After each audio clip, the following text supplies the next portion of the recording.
Staff union मियां Sarfaraz town के नए union office की इफ्तिताही तकरीब बाज़ाब्ता तौर पर मुनक्किद हुई, जिसमें मेहमान खुसूसी टाउन चेयरमैन मुस्तफ़ा बिलाल शेख ने शिरकत की और फीता काट कर नए ऑफिस का इफ्तिताह किया। तकरीब की सदारत सदर CBA स्टाफ यूनियन गुलाम मोहम्मद कुरैशी ने की, जबकि मेजबानी के फराइज जनरल सेक्रेटरी आमिर नागर ने सर अंजाम दिए। इस मौके पर टाउन के मौजूद अफसरान व मुलाजमीन की बड़ी तादाद ने शिरकत की। इस मौके पर टाउन के मौजूद अफसरान व मुलाजमीन की बड़ी तादाद ने शिरकत करके यूनियन के साथ अपनी यकजहती का इजहार किया। सीनियर नायब सदर हसन बख्श लगारी समेत कयूम मलिक, तुफैल, इमरान, आबिद, खुर्रम, जावेद कुरैशी, शहबाज कुरैशी, बाबर शेख, दानिश राजपूत, साबिर भट्टी, अली रजा और दीगर तमाम एम्प्लॉयज ने तकरीब में भरपूर शिरकत की।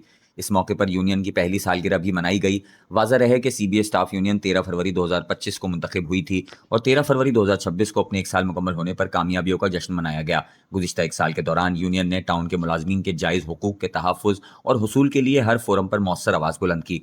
यूनियन ने इनकैशमेंट, तनख्वाहों, पेंशन, इंक्रीमेंट और दीगर मुलाजमीन के मसाइल के हल के लिए भी भरपूर जद्दोजहद की और मुताद्दिद अमली उमूर में पेशरफ्त यकीनी बनाई। इस मौके पर टाउन चेयरमैन मुस्तफ़ा बिलाल शेख ने अपने खिताब में यूनियन की कारकर्दगी को सराहते हुए कहा कि मुलाजमीन के हुकूक का तहफ़्फ़ुज़ और इदारे की बेहतरी बाहिमी ताबुन से ही मुमकिन है। तकरीब के इख्तिताम पर यूनियन की कामयाबियों को खिराज तहसीन पेश किया गया और आइंदा भी मुलाजमीन के हुकूक के तहफ़्फ़ुज़ के अज़्म का इआदा किया गया।